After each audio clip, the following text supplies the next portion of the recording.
Corona संकट के चलते छत्तीसगढ़ में 100 से ज्यादा दिनों तक बंद रही बसें सितंबर में शुरू की गईं, लेकिन 15 दिन में ही पूरा सिस्टम फिर चरमरा गया। प्रदेश में करीब 12,000 बसें हैं और शुरू में लगभग आधी चलाई गई थी, लेकिन 2 हफ्ते बाद ही सड़कों पर लगभग 1,500 बसें चल रही हैं।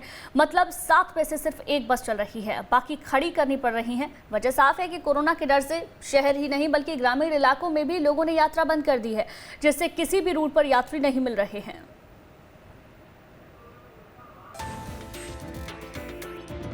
कोविड-19 का असर हर तरफ नजर आ रहा है, जिसके चलते बस यातायात लगभग पूरी तरह से ठप है।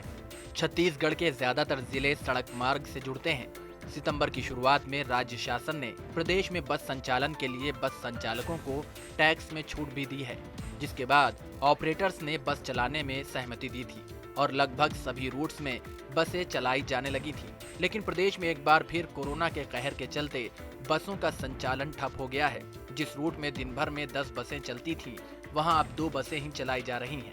परिवहन मंत्री का कहना है कि हमने काफी छूट भी दी है, लेकिन अब यात्री ही नहीं मिल रहे हैं तो बस खाली तो चलाई ही नहीं जा सकती। देखिए, परिवहन विभाग में तो परिवहन विभाग की तरफ से अभी टैक्स में छूट भी दिया गया है ताकि बसें चले, लेकिन आप उनको फोर्स नहीं कर सकते कि आप 100% बसों को चलाओ, क्योंकि खाली बस वो चला नहीं सकते।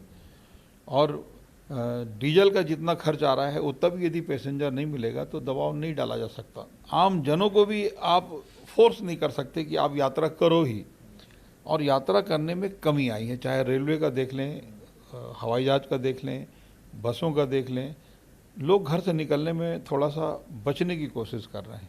तो इसके कारण ये स्थिति है कि कम बसें चल रही है। सबसे ज्यादा रश वाले रूट मंदिर, हसौत, महासमुंद, बाग बाहरा, पिथौरा, बसना, राजिम, गरियाबंद, कांकेर, धमतरी, जगदलपुर, बेमेतरा, कवर्धा, अंबिकापुर, बलरामपुर, कोरिया, सूरजपुर, रायगढ़ आदि सभी रूटों में बस तो शुरू कर दी गई हैं, लेकिन प्रदेश भर में 12,000 बसों के मुकाबले केवल 1,500 बसों के आसपास अभी चल रही हैं। कोरोना महामारी के कारण जहां एक तरफ राज्य भर में चलने वाली बसों की स्थिति खराब है, वहीं दूसरे राज्यों तक जाने वाली बसों को भी यात्री नहीं मिल रहे हैं। छत्तीसगढ़ से मध्य प्रदेश, उत्तर प्रदेश, झारखंड, आंध्र प्रदेश, महाराष्ट्र, पश्चिम बंगाल इत्यादि राज्यों के लिए बसें चलती हैं। राज्य की सीमाएं खोल दी गई हैं, लेकिन महामारी के फैलने की वजह से लोग खुद ही सफर नहीं करना चाह रहे हैं। नतीजा ये है कि इंटर स्टेट बसें 2,000 से ज्यादा हैं, लेकिन अभी सड़कों पर बमुश्किल 250 ही बची हैं। विपक्ष का कहना है कि बहुत मुश्किल का दौर है। सबसे ज्यादा मुश्किल उन बस के ड्राइवर और कंडक्टर के लिए है जिन्हें अपना घर चलाना है। कहां से चला पाएंगे? सरकार को अधिक से अधिक रियायत देनी चाहिए ताकि बसें सड़क पर चल पाएं।